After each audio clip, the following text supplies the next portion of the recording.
High বন্ধুরা, কেমন আছো সবাই? আশা করি সবাই ভালোই আছো। তো চলে আসলাম আর একটা ভিডিও নিয়ে, নতুন ছোট একটা ভিডিও নিয়ে। এটা হলো চিকেন সেলোনা। এটা অ্যারাবিক স্টাইল চিকেন সেলোনা। এটার মধ্যে স্পাইসি কম হয়, কারণ অ্যারাবিক যারা খাবার খায় তারা স্পাইসি একটু কম পছন্দ করে, বেশি স্পাইসি পছন্দ করে না। দেখতে অনেকটা দেশি স্টাইলই মনে হয়, ইন্ডিয়ান স্টাইল, কিন্তু এটা টেস্ট অ্যারাবিক স্টাইলের, বেশি স্পাইসি না। এইবার আপনাদের দেখাবো যে সকালে যে রাইসগুলো বানানো হয়েছে সেই রাইসগুলো। এটা হচ্ছে হোয়াইট রাইস, আরবিতে আবিয়াত বলে, সেলানিও বলে। এটা হচ্ছে মান্দি রাইস,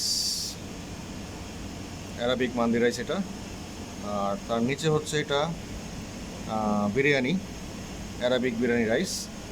আর তারও নিচে যে হলুদ কালারের দেখতে পাচ্ছেন এটা হচ্ছে মকবুস রাইস। তো মোটামুটি এই চারটা রাইস আরবিকরা বেশি পছন্দ করে: মকবুস, মান্দি, অ্যারাবিক আর শেলানি। আরও অনেক রাইস রয়েছে, যেমন মশকুল রাইস, তারপরে বুখারি রাইস, তারপরে বিরানুস রাইস, আরও অনেক রাইস ওরা পছন্দ করে।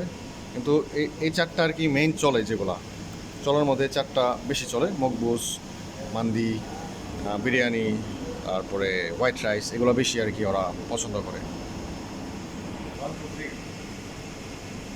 ঠিক আছে বন্ধুরা, কেমন লাগলো ভিডিও জানাবেন, এবং লাইক করবেন, সাবস্ক্রাইব করবেন, এবং আগামী ভিডিও দেখার জন্য আমন্ত্রণ রইল।